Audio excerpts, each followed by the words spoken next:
और एक बात और इसमें जो मेरी चिंता थी कि कई बार रोजगार सहायक, पंचायत सचिव, मैट, टेक्निकल स्टाफ, इनको तनख्वाह में बड़ी दिक्कत आती है और कई बार वो लंबित रहती है, रोक दी जाती है। तो हमने लग के इस बात का प्रावधान करवाया कि पैसा पर्याप्त होना चाहिए तनख्वाह देने के लिए।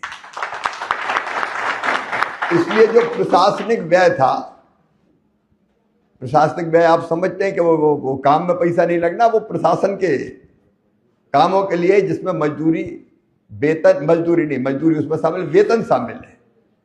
तो वो पहले 6% था, अब बढ़ा के कर दिया 9%, 1.5 गुना कर दिया।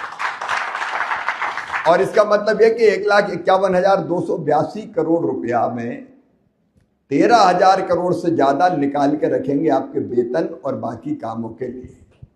और मैं ये भी वहां से ध्यान रखूंगा कि ये जीप, गाड़ी, फलाना ढिमका हमका उसमें अपव्यय ना हो जाए। और आपने उसकी कुछ समस्या बताई है तो मैं देख के ये सब राज्यों को फिर मैं कुछ नियमों में ऐसा प्रावधान हो जाए कि वेतन पहले और बाकी चीजें फिर जितनी जरूरी है बाद में। तो उस प्रावधान को भी किया है। एक इसमें यह प्रावधान भी कि जब खेती का काम पीक पे हो, क्योंकि कई जगह किसानों की तरफ से यह बात आ रही थी, तो 125 दिन के रोजगार की तो गारंटी, 100 के बजाय 125।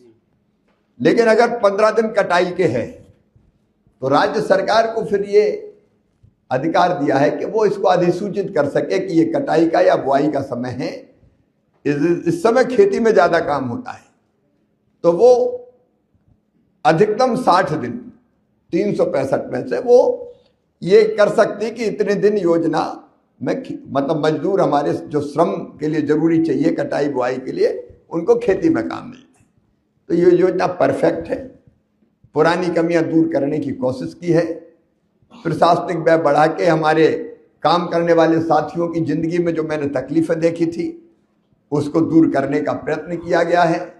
राज्य सरकारों को हम कहेंगे कि नीचे तक इन चीजों को पहुंचाओ ढंग से, वेतन समय पे मिले, पूरा मिले, ठीक ठाक मिले, ताकि मेहनत से लग के इस काम को पूरा करवाने में हमारे पंचायत सचिव, रोजगार सहायक और टेक्निकल स्टाफ बाकी वो पूरी ताकत के साथ लग सके। तो इस संदेश को आप सही सही नीचे पहुंचाएं, ये मेरा आग्रह है।